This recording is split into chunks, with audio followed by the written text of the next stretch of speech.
So this is a tutorial for the monthly update sheet that the Planning and Scheduling Department sends out every month to project teams in order to update the P6 schedule. So what you want to do is you want to open up your live file for the project you're working on. Come here to Layout, open it up and go to your project layouts, and there's going to be something update sheet layout. It might be monthly update sheet, might be monthly update sheet layout, something along those lines that you can open up now. And what this does is it organizes all the activities based on the Clark person responsible. So it also put it into these columns: activity ID, activity name, original duration, the start, the finish, remaining duration, actual start, actual finish, notes, and WBS. So if you don't have one of these update sheet layouts, contact the Planning and Scheduling Department. They can help you out. If not, you can come up here to columns, just go over here, Control F, and you can search all of these different columns and move them over.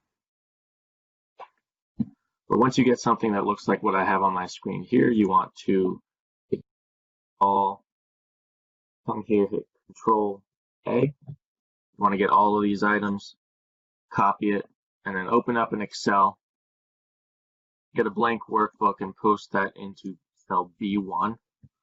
It's important you put it in B1, and you'll see later when we do formatting why it's important.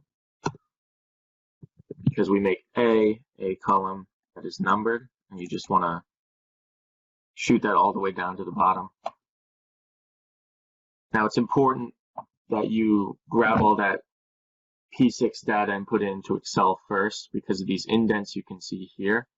Now these indents are very important when we want to format this sheet, and they don't translate when you enter it into a Google Sheet. So to further format this, we want to grab the first row, make them all filters. Another tip is that when you see these hashtags in Excel, when you take this data and put it into a Google Sheet, these hashtags will remain. So just make sure all of your date columns get expanded so that you don't have any of those importing into a Google Sheet.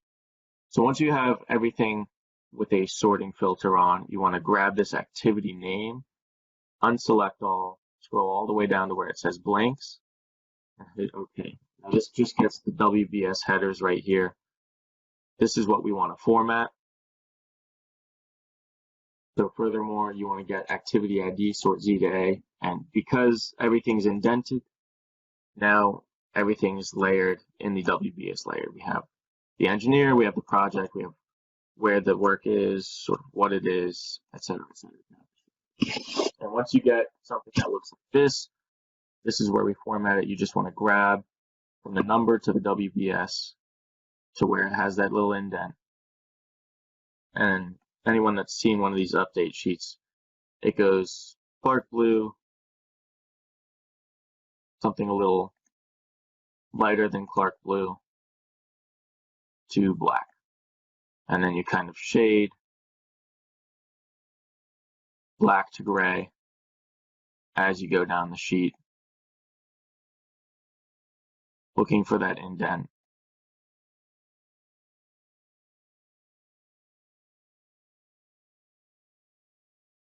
As you go. Now some sheets might have more layers of WBS, some sheets might have less. Some of the bigger projects, this could take some time, but just make sure as long as you are looking for that WBS layer right there.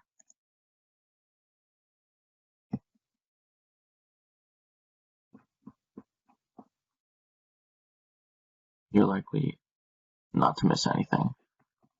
So now that we have all the layers selected and colored, go back up here, and you want to go into the activity name tab and just hit select all. That brings all the activities back in, and this is why it was important. We put that in B1 and we have this numbered column because now all of these numbers are out of sorts. You just want to go here and sort smallest to largest, and you get basically what you would see in P6 in an Excel sheet. So once you get something that looks like this in Excel, you want to grab from cell A1, Control A again, copy what you have in here, and come to Google and open up a fresh new Google Sheet. Now you might have previous month's update saved. You might have something that looks similar and you just want to put something over it. I just opened up a new update sheet right here and I just want to paste it. Cell A1, because we don't have to number anything anymore. We already have those numbers right here. Looks something like this. Now up to personal preference, we already have all this selected. You can come here and add borders to everything that's up to personal preference. Once we get it into a Google Sheet, you want to add a couple of items or a couple of columns here to the right of actual finish. You want to add two. You want to add projected start, projected finish.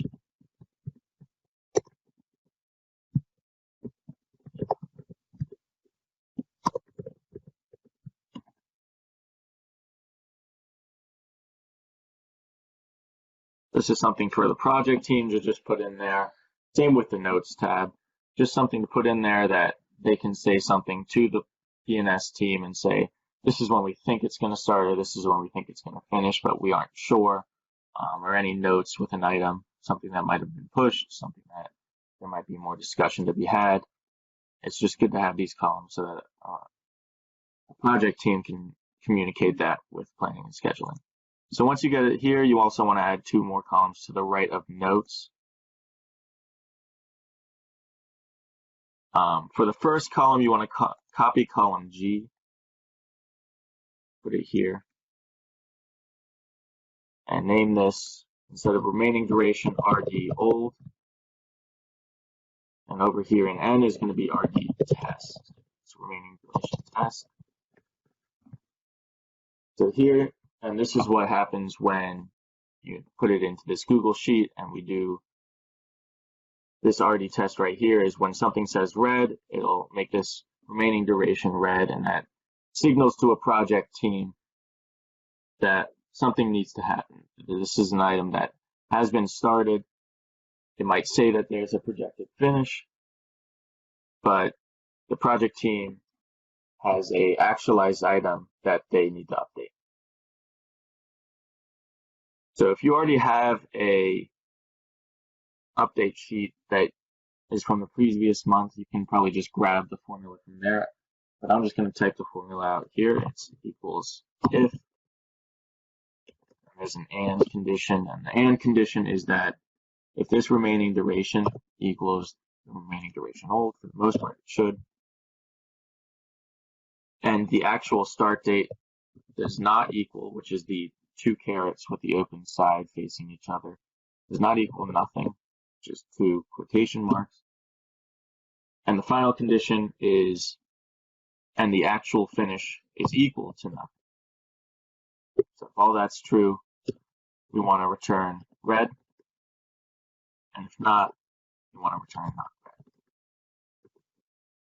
red.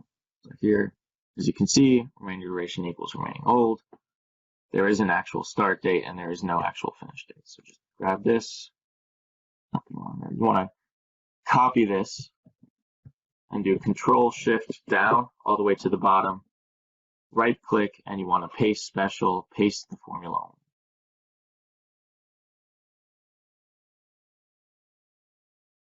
Now, as you can see, I did this for the WBS layers. Typically, you do not want to do that. So in order to get rid of that, you come here over to row 1. You make all these filters. You want to just grab that activity name, clear all, just select the blanks, okay?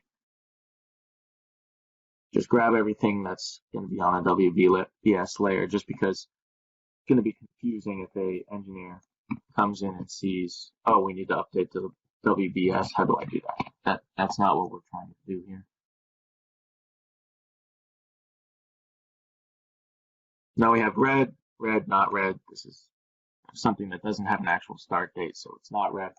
And then what this signals is this remaining duration column, we're going to format it. So just hit this G column up here, format, conditional formatting, and here you want to do a custom formula that's equals $, and wherever this RD test is, N1. Make sure it has that $sign in there, and have that be equal to red. If it equals red, we want this to populate the format and just make this color red. So not anything that says red over here will be red here. So the remaining formatting we have to do is with the activities. You want to come here for activity name and select everything that is not blanks. So just the activities from remaining duration to actual finish. We want to make these yellow. Projected start, projected finish is going to be green. And then the notes tab is orange. So once we're done coloring all these columns in, you want to come back here to activity name and select all. So that adds those blanks back in. You want to come to these columns with actual start, actual finish. And we want to make sure that these are data valid columns in terms of these being dates. So you select this column, you go to data, and you go to data validation. And in this criteria dropdown, you select date and is valid. Save it. So what this does is it makes sure that anything in this column is a date, and it also is easy for the engineer if they come here and just double click a cell, it pops up with a calendar. So say for instance, oh, this item started on Friday, you can just click Friday and that'll populate this cell. So we do that for actual finish, projected start, projected finish, come here to data, data validation, date is valid date, date. And then for each project team, we break this out into each engineer responsible. So one of the good things with that layout in P6 is it did break it out in those engineer responsible. We can come down here and create new sheets for each engineer so they can open up this, sheet as a whole, and they'll have a tab down here that they know they're responsible for. Now, for this project, there is a no submittal assignment. This is a telltale sign to get with the project team. To get these items assigned, there shouldn't be any items that don't have an assignment, or you need to filter items that shouldn't have an assignment out. But for the most part, we can grab this no submittal assigned and make sure that you're grabbing all the WBS information as well.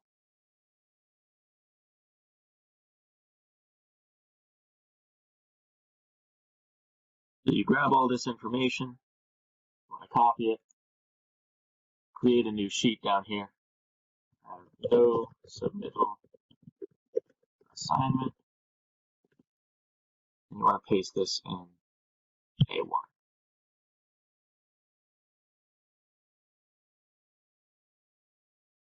So we do this for each engineer responsible. You just come back up and you do the same for this engineer. You grab that, you open up a new sheet, new tab, and then paste it in.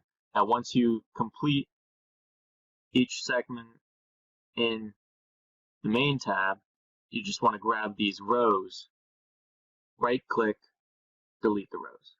Now deleting the rows makes sure that all that formatting, everything gets deleted.